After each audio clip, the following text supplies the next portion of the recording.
Salam sejahtera, terima kasih karena bersama dengan saya di Nazilin Unity Channel.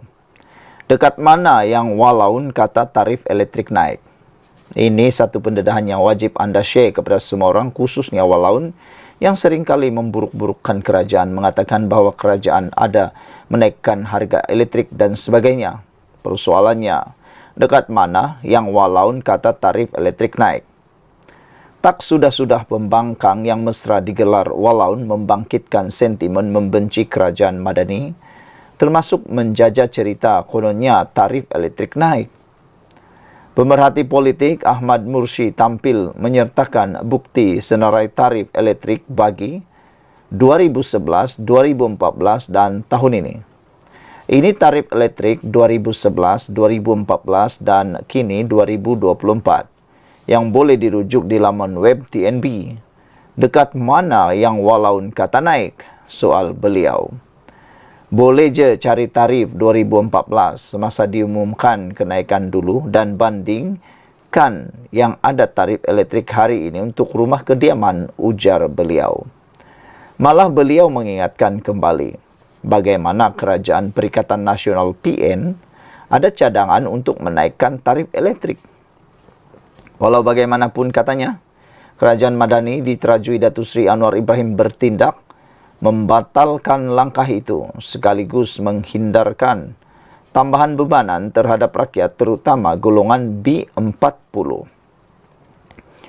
Kerajaan Perikatan Nasional PN melalui Menteri Taqiyuddin mengumumkan nak naikkan tapi cadangan itu tak jadi dan dibatalkan oleh Kerajaan Madani, kata Ahmad Mursi lagi.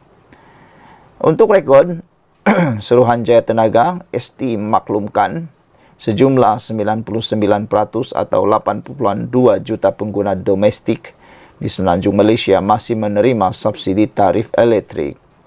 Kerajaan mengekalkan rebate 2 sen per kilowatt jam bagi golongan pengguna dengan penggunaan elektrik sebanyak 600 kilowatt per jam dan ke bawah sebulan. Golongan pengguna dengan penggunaan elektrik melebihi 600 kW per jam hingga 1.500 kW per jam sebulan pula tiada surcharge akan dikenakan. Kadar surcharge pula dikekalkan pada kadar 10 sen per kilowatt per jam bagi pengguna dengan penggunaan elektrik bulanan melebihi 1.500 kW per jam. Pelarasan tarif elektrik dilaksanakan di bawah mekanisme pelepasan kos-kos tidak seimbang ICPT. ICPT merujuk kepada satu mekanisme di bawah kawal selia berasaskan insentif yang membolehkan kos bahan api diselaraskan setiap 6 bulan berdasarkan turun naik harga global bahan api. Pengguna bukan domestik kategori tarif komersial dan perindustrian voltan rendah, tarif B dan D, tarif pertanian spesifik, serta operator air dan pembentungan tidak akan mengalami kenaikan tarif elektrik dengan surcharge ICPT pada kadar 3.7 sen kilowatt per jam dikekalkan. Menurut ST, surcharge bagi penggunaan bukan domestik lain adalah kekal pada kadar 17 sen per kilowatt jam. Berdasarkan kepada penyesaran semula subsidi, kerajaan telah memperuntukkan sejumlah 1.9 bilion ringgit subsidi kepada semua kategori pengguna bagi meminimumkan impak surcharge ICPT sepanjang tempoh pelaksanaan itu. Sekian dulu untuk kali ini. Jangan lupa tinggalkan komen anda, tekan butang subscribe. Bye-bye. Salam sejahtera, terima kasih karena bersama dengan saya di Nazilin Unity Channel. ISAM akhirnya hantar representasi mohon maaf secara terbuka hina mahkamah. Keputusan Isam Jalil ini pastinya memberikan kejutan besar kepada kita semua. Isam Jalil telah menghantar surat representasi kepada Peguam Negara dan bersedia membuat tawaran untuk memohon maaf tanpa syarat bagi menyelesaikan prosiding penghinaan pendakwaan terhadapnya. Peguam bekas Ketua Penerangan UMNO dari firma guaman Tuan Jamie Wong mengeluarkan representasi bertarikh 25 Mac kepada Jabatan Peguam Negara AGC. Semasa pengurusan kes prosiding komital pagi tadi, Timbalan Pendakwa Raya Ahmad Akram Garib memberitahu Mahkamah Tinggi Kuala Lumpur bahawa pihak pendakwaan menerima surat permohonan representasi itu lewat bulan lepas. Dia berkata Isham melalui representasi itu menawarkan permohonan maaf secara terbuka bagi menyelesaikan perkara penghinaan yang dikaitkan dengan kes jenayah 1MDB dan SRC Internasional membabitkan bekas Perdana Menteri Najib Razak. Ahmad Akram memaklumkan perkara itu semasa pengurusan kes di hadapan Hakim Mahkamah Tinggi Norin Badarudin hari ini. Pihak responden Isham atau nama sebenarnya Hazatul Isham Abdul Jalil telah mengemukakan representasi berkenan kepada AG pada 25 Mac lalu melalui email dan pemohon pendakwa raya perlu mendapatkan arahan daripada AJ berhubung representasi itu. Representasi itu adalah untuk membuat permohonan maaf secara terbuka dan tidak bersyarat kepada badan kehakiman. Oleh itu pihak kami memohon suatu tarikh pengurusan kes baru ditetapkan, kata Ahmad Akram yang mengendalikan kes bersama TPR Muhammad Mustafa P. Kunyalam. Mahkamah kemudian menetapkan 10 Jun ini untuk pengurusan kes lanjut prosiding komital. Pada 4 Mac lepas, Mahkamah membenarkan permohonan AJ untuk memulakan prosiding komital terhadap Isham. Pada 28 Disember tahun lepas, Peguam Negara Ahmad Tarudin Muhammad Saleh memfailkan permohonan agar Isham dipenjarakan atau didenda kerana menghina mahkamah. Ia berhubung temu bual bekas pemimpin UMNO itu bertajuk Town Hall for Justice, keadilan sebenarnya untuk siapa, yang disiarkan di laman Facebook The Malay Post pada 30 September 2023. Dalam temu bual itu, Isham didakwa mengulas mengenai proses perbicaraan dan rayuan kes 1MDB dan SRC membabitkan Najib yang dipenjarakan. Laporan polis mengenai temu bual itu juga telah dibuat pada 6 Oktober 2023. Isham turut didakwa mempertikai proses pendengaran permohonan penarikan diri Hakim Collins Lawrence Sequeira yang mendengar perbicaraan kes 1MDB di Mahkamah Tinggi serta proses rayuan di Mahkamah Persekutuan dalam kes SRC Internasional. Peguam negara juga mendakwa perkataan yang diucapkan oleh Isham telah mengaibkan badan kehakiman dan boleh menggugat keyakinan orang awam terhadap institusi itu. Satu komen daripada netizen di ruangan Malaysia kini ialah daripada Purple Mouse kata anak jantan takut pula di penjara, betul-betul macam molaun, kata beliau. Yang mana cakap dulu baru minta maaf, fitnah dulu baru minta maaf, maki dulu baru minta maaf, kata Purple Mouse. Sekian dulu untuk kali ini. Jangan lupa tinggalkan komen anda, ikuti terus ulasan selepas ni. Salam sejahtera, terima kasih kerana bersama dengan saya di Nazlin Unity Channel. Akhirnya, Ketua Pemuda PKR, iaitu Adam, menjawab dakwaan Pemuda PAS. Ada orang sasau lepas hilang kuasa. Wah, hebat. Beberapa jam selepas diramalkan bakal berkubur di Kuala Kubu Bahru, Pemuda PKR sebaliknya mencabar seteru politik mereka itu untuk melakukan sesuatu yang dianggap langka.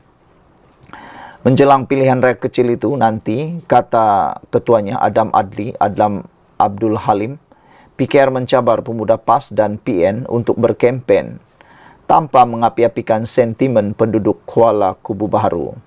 Sebaliknya, kata Adam Adli, pembangkang boleh mengkritik dasar yang dilaksanakan kerajaan serta isu ekonomi sama ada secara mikro atau makro. Kami harap Pemuda PAS dan rakan-rakan sebelah sana pembangkang cuba untuk sekali ini agar berkempen tanpa perlu mengapi-apikan masyarakat dengan kebencian dan adu domba, apalagi main isu kaum dan tunggang agama, kata beliau. Biar rakyat menilai dari sudut keupayaan mentadbir dan menguruskan negeri atau negara. Jangan ajak rakyat berfikir guna kacamata sempit perkauman dan agama yang tak membawa untung apapun buat rakyat, kata Adam. Tak perlu serang dan fitnah peribadi pemimpin, katanya dalam kenyataan hari ini. Pagi tadi, Ketua Pemuda PAS Afnan Hamimi Taib Azamuddin menjangkakan pengundi Kuala Kubu Baharu akan menguburkan kerjasama BNPH dalam pilihan raya kecil PRK pada 11 Mei ini. Alasan yang digunakan ahli parlimen Alor Setak itu ialah PH didakwanya sudah dijangkiti penyakit bawaan Barisan Nasional. Semua kerja tak jadi. Kempen PRK Kuala Kubu Baharu akan bermula secara rasmi pada Sabtu ini apabila penamaan calon berlangsung sebelum pengundi membuat pilihan pada 11 Mei. Kerajaan perpaduan akan diwakili calon dari Pakatan Harapan, manakala Perikatan Nasional selaku pembangkang belum memberikan sebarang bayangan calon yang akan diketengahkan. Untuk rekod, pada pilihan raya negeri pada 2023, kerusi Kuala Kubu Baharu ditandingi calon gerakan Teo King Hong bagi pihak PN. Bagaimanapun, Teo kalah kepada mendiang Lee Ki Hyong dengan perbezaan 4,119 undi. Lee memperoleh 14,862 undi. Menyentuh mengenai isu penyakit disebut Afnan Hamimi, Adam Adli berkata, memang ada masalah tertentu dialami oleh seseorang atau pihak yang kehilangan kuasa.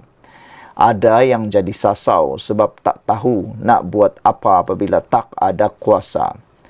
Pemimpin jadi rosak, mula hilang arah sampai nak tebuk atap. Rakyat pun meluat dan hilang rasa hormat. Penyakit ini perlu dijauhi dan dimusuhi oleh pemimpin, kata beliau. Selain itu, kata Timbalan Menteri Belia dan Sukan berkenan, ada satu lagi penyakit yang juga berbahaya, iaitu gemar menunggang politik, perkauman dan agama. Penyakit itu, kata Adam Adli, juga cepat merebak dan susah untuk dirawat. Kesannya, rakyat jadi berpecah belah dan hidup dalam wasangka. Apa kerja pun tak jadi, katanya. Pada masa sama, dia menegaskan, pemuda PAS boleh membuat apa saja dakwaan kepada kerajaan, namun pada akhirnya rakyat perlu diberi peluang membuat keputusan berdasarkan fakta dan dasar yang dibuat kerajaan, bukannya dengan sentimen merosakkan dan politik adu domba, kata beliau lagi. Sekian dulu untuk kali ini, ikuti terus ulasan selepas ini. Selamat petang, salam sejahtera, terima kasih kerana bersama dengan saya di Nazalin Unity Channel. Hari ini satu lagi pendedahan menarik berkaitan dengan Tun Mahathir Mohamad yang ramai tak tahu. Rupa-rupanya menurut laporan ini, Mahathir takut dengan bayang-bayang sendiri, dipetik dari myKM.net. Beberapa tahun kebelakangan ini, kita melihat Suruhanjaya Pencegahan Rasuah Malaysia SPRM mula mengambil tindakan drastik dengan menyiasat tokoh-tokoh ternama serta individu berpengaruh yang disyaki terbabit rasuah. Malah ada antara mereka ini sudah didapati bersalah dan sedang menjalani hukuman kerana terbukti terbabit rasuah. Saudara pengarang, tindakan SPRM ini juga bertepatan dengan hasrat rakyat yang mahu jerung-jerung ini disiasat dan didakwa jika terbukti terbabit rasuah. Ini juga kerana ada beberapa soalan sembang kopi yang membelenggu masyarakat mengenai bagaimana mereka mampu mengumpul kekayaan luar biasa sedangkan negara juga bergelut untuk meningkatkan kadar pendapatan negara setiap tahun, ditambah krisis keuangan dunia selain rakyat yang berdepan peningkatan kos sara hidup saban tahun. Siasatan ke atas individu-individu ini juga berkait rapat dengan pendedahan bahawa mereka memiliki harta yang melampau banyaknya dan hidup mewah. Baru-baru ini juga, bekas Perdana Menteri Tun Dr. Mahathir Mohamad acap kali mengeluarkan kenyataan membela anak-anaknya susulan siasatan dijalankan SPRM. Amat pelik apabila Tun Mahathir ini mempertikaikan siasatan dijalankan SPRM. Sedangkan beliau juga yang memperjuangkan konsep rule of law sebaik parti komponen di bawah pimpinan beliau memenangi pilihan raya umum yang ke-14. Apa yang menjadi kemuskilan ialah, sebagai rakyat, saya sendiri menjadi ragu-ragu sama ada Tun Mahathir ini yang pernah menjadi orang nombor 1 dalam pentadbiran negara bagi tempoh yang lama, memahami konsep rules of law yang beliau sendiri canangkan. Atau Tun Mahathir mula berpura-pura kurang bijak apabila anaknya pula yang disiasat. Takkan beliau tidak tahu siasatan mana-mana agensi penguatkuasa bukan satu bentuk hukuman, kerana hukuman ditentukan oleh mahkamah. Sesiapa yang didakwa di mahkamah mempunyai hak untuk membela diri, dan seseorang itu kekal tidak bersalah selagi tidak dibuktikan bersalah. Kepada Tun M, bertenanglah. Anda orang terpelajar, tak perlu takut dengan siasatan ini, kerana Malaysia bukan mengikut hukum rimba, melainkan jika takut siasatan dijalankan akan menyingkap sesuatu yang mungkin tersembunyi sekian lama. UTV ditulis oleh Ahmad Ibrahim Hussein, Alo Serta Kedah. Mahathir takut dengan bayang-bayang sendiri. Saudara-saudara sekalian, pendedahan ini memang luar biasa. Tambahan lagi dengan pepatah Melayu mengata, berani kerana benar, takut kerana salah. Kalau memang benar, buat apa takut untuk disiasat? Tapi kalau terbukti salah, memang patutlah untuk takut. Sekian dulu untuk kali ini. Jangan lupa tinggalkan komen Anda. Ikuti terus ulasan selepas ini. Salam sejahtera, terima kasih kerana bersama dengan saya di Nazilin Unity Channel. Kalau kemarin Muhyiddin Yassin menyelar Perdana Menteri Anwar Ibrahim sebagai Perdana Menteri yang bodoh jika tidak tahu apa-apa tentang titah tambahan edindum, titah tambahan tahanan rumah Najib. Ini pula balasan balik daripada Fahmi Fadzil untuk Muhyiddin Yassin. Fahmi Fadzil kata bawa balik menantu dulu Muhyiddin, baru cakap tentang tata kelola, tentang kerajaan perpaduan yang ada sekarang ini. Dan di ruangan Malaysia kini juga menulis, membalas Muhyiddin Yassin yang menyelar Anwar Ibrahim dengan gelaran yang tak senonoh itu dengan Setiausaha Politik Perdana Menteri Muhammad Kamil mengatakan bahawa Muhyiddin agak biul, tak faham peranan fungsi lembaga pengampunan. Jadi hari ini, ramai netizen yang sangat bersetuju, ramai juga netizen yang men-share video-video seperti ini supaya lebih ramai orang tahu bahawa Muhyiddin lah yang patut bertindak lebih dahulu memahami tentang undang-undang Malaysia, khususnya membawa balik menantu beliau yang selama ini belum balik ke Malaysia lagi dan dianggap sebagai melarikan diri.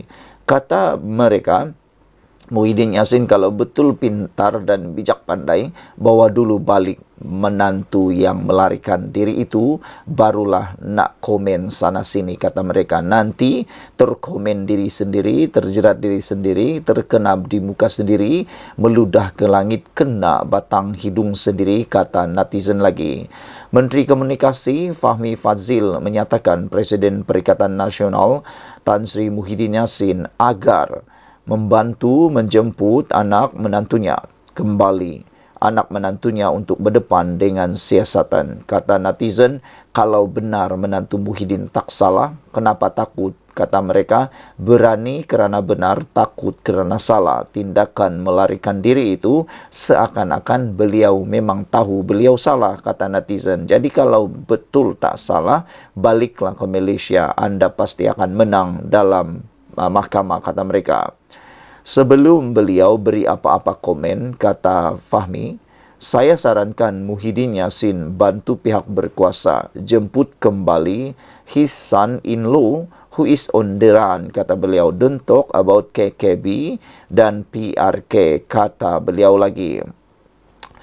Dalam bahasa Inggeris, beliau kata, bring back your son-in-law and then you are in a better position to talk because he is a fugitive from justice, kata Fahmi lagi. Fahmi juga menambah sepatutnya sebagai seorang pemimpin, apalagi bekas Perdana Menteri, beliau sepatutnya menjadi teladan kepada ramai orang berkaitan dengan perundangan Malaysia. Fahmi Fazil kata, Muhyiddin seharusnya menjadi contoh baik dan arahkan menantu balik ke Malaysia dan berdepan siasatan yang telah pun dimulakan. Jika beliau gagal lakukan ini, iaitu perkara paling asas di muka bumi, beliau tidak ada moral standing to talk about anything else, kata Fahmi. Fahmi berkata demikian sebagai respon kepada Muhyiddin yang mendakwa bahawa kerajaan perpaduan dalam keadaan retak menanti belah berikutan isu titah diraja addendum dalam kes mantan Perdana Menteri Datuk Seri Najib Tun Razak. Untuk makluman semua, menantu Tan Sri Muhyiddin Yassin iaitu Datuk Seri Muhammad Adlan Berhan meninggalkan Malaysia pada 17 Mei tahun lalu. Dah hampir setahun dah tak balik-balik Malaysia. Adam disiasat oleh SPRM dan berdepan kes rasuah dan penyelewengan berhubung projek berkaitan pendaftaran pengambilan serta penyimpanan biometrik pekerja asing di sebuah kementerian. Saudara-saudara sekalian, sebelum kita berpisah, sila tinggalkan komen anda untuk isu pada hari ini yang amat panas ini. Adakah anda juga bersetuju dengan kenyataan Fahmi bahawa bawa balik dulu menantu baru banyak cakap? Jangan banyak cakap kalau tak bawa menantu balik dulu, kata Fahmi Fazil. Ramai netizen kata ini yang patut Muhyiddin buat. Daripada banyak cakap, bawa balik dulu anak menantu.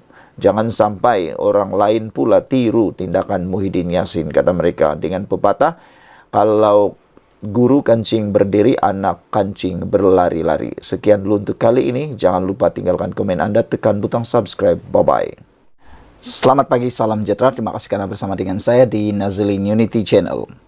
Kalau kemarin Muhyiddin Yassin menyelar Perdana Menteri Anwar Ibrahim sebagai seorang yang dengan tanda petik kurang bijak jika tidak tahu tentang addendum titah tambahan yang di Pertuan Agong. Ini pula balasan untuk Muhyiddin Yassin. Beliau menggelar Anwar Ibrahim dengan tanda petik perkataan yang saya pun tak berani nak cakap, kurang bijak. Kalau tak tahu apa-apa, kata beliau, kali ini beliau kena balas semula. Apabila seorang daripada setiausaha politik Perdana Menteri iaitu Muhammad Kamil Abdul Munim tampil menemplak Muhyiddin Yassin yang didakwanya sebagai biul. Kalau kemarin Muhyiddin kata Anwar Ibrahim dengan tanda petik kurang bijak atau dengan perkataan yang tak senonoh itu, mengatakan perkataan itu, beliau pula kena balas balik dengan kata, di Malaysia kini, Muhyiddin agak biul tak faham peranan fungsi lembaga pengampunan, kata setiausaha politik Perdana Menteri Muhammad Kamil. Kemarin ada juga netizen yang menyatakan bahawa kalau benar Muhyiddin itu bijak pandai, kata mereka, bagaimana Muhyiddin boleh ditumbangkan oleh rakan sahabatnya dalam Kerajaan Perikatan Nasional pada waktu dia menjadi Perdana Menteri sehingga dia terpaksa letak jawatan, kata mereka. Setiausaha politik Perdana Menteri Muhammad Kamil Abdul Munim tampil menemplak Muhyiddin Yassin yang didakwanya sebagai biul dan tidak faham tentang fungsi lembaga pengampunan susulan kritikan bekas Perdana Menteri itu terhadap Anwar Ibrahim. Dia juga mendakwa bahawa kerajaan Madani hari ini bukan seperti Kerajaan Perikatan Nasional PN yang gemar mengundang duka cita istana. Sebagai mantan Perdana Menteri, agak biul dan memalukan jika Muhyiddin tak faham peranan dan fungsi lembaga pengampunan dan prerogatif yang di Pertuan Agong. Hadam perlembagaan sendiri dan kurangkan bergantung pada teks yang disediakan, katanya kepada Malaysia kini. Muhammad Kamil mengulas kenyataan Muhyiddin yang melabel Anwar sebagai Perdana Menteri yang bodoh jika dia tidak tahu berkenaan dakwaan kewujudan titah addendum agar Najib Razak menghabiskan hukuman penjara menerusi tahanan di rumah. Sebelum ini, Anwar berkata bahawa afidavit yang difailkan oleh Timbalan Perdana Menteri Ahmad Zaid Hamidi untuk menyokong usaha bekas Perdana Menteri Najib Razak menjalani baki hukuman di bawah tahanan rumah dibuat atas kapasitinya sebagai Presiden UMNO. Ketika berkata demikian, Anwar menegaskan bahawa kerajaan tidak akan campur tangan dalam keputusan Lembaga Pengampunan dan menegaskan bahawa titah yang di Pertuan Agong semasa mesyuarat lembaga adalah muktamad dan tidak boleh dicabar. Muhyiddin sebaliknya membidas Anwar dan melabelnya sebagai Perdana Menteri yang bodoh. Mengulas lanjut, Muhammad Kamil bagaimanapun mempertahankan pendirian bahawa kerajaan tidak akan campur tangan dalam urusan yang di Pertuan Agong dan Majlis Raja-Raja. Ini beza kerajaan Muhyiddin dan kerajaan hari ini yang menjunjung dan hormat kepada institusi diraja. Segala keputusan dibuat melalui tata cara dan penuh adab menurut perlembagaan. Tidak seperti tindakan kerajaan Muhyiddin yang menarik semula ordinan darurat yang mengundang rasa duka cita seri paduka, katanya. Ketika pentadbiran Muhyiddin, Al-Sultan Abdullah Riyatuddin Al-Mustafa Bilal Shah melahirkan rasa duka cita baginda dengan pengumuman pembatalan ordinan darurat di Parlimen. Ramai pihak sebelum ini berpendapat pembatalan tersebut dibuat secara tidak berperlembagaan. Dalam afidavit yang difailkan di Mahkamah Tinggi Kuala Lumpur pada 9 April, Zahid yang juga timbalan Perdana Menteri menyokong dakwaan Najib mengenai titah tambahan diraja supaya baki hukuman penjara digantikan dengan tahanan rumah. Zafrul kemudiannya berkata terdapat kesilapan fakta dalam afidavit Zahid dan dia akan mendapat nasihat undang-undang dan menulis kepada Mahkamah Tinggi untuk membetulkan kesilapan itu. Ditanya mengenai titah tambahan itu, Anwar enggan mengulas dan sebaliknya berkata ia adalah bidang kuasa Lembaga Pengampunan. Beberapa komen daripada netizen pada ruangan Malaysia kini, ada yang kata rindu zaman Najib, ada juga kata yang sini sakau, yang sana pun sakau. Perdana Menteri X terbaik berbanding yang lain, kata beliau. Muhyiddin taulah, jangan cakap yang bukan-bukan, kata beliau. Ada mesyuarat ke macam mana boleh tambah-tambah-tambah, kata Violet. Tok Mudin kata biul atau tidak jika Perikatan Nasional boleh batalkan pengampunan penyakau besar negara dan kekalkan hukuman asal, saya akan pangkah PN dan pada PRU nanti, kata beliau. Tapi kalau tak boleh, malaslah nak memangkah. Semua sama je, tak boleh buat apa-apa, kata beliau. Sekian dulu untuk kali ini. Jangan lupa tinggalkan komen anda, tekan butang subscribe. Bye-bye.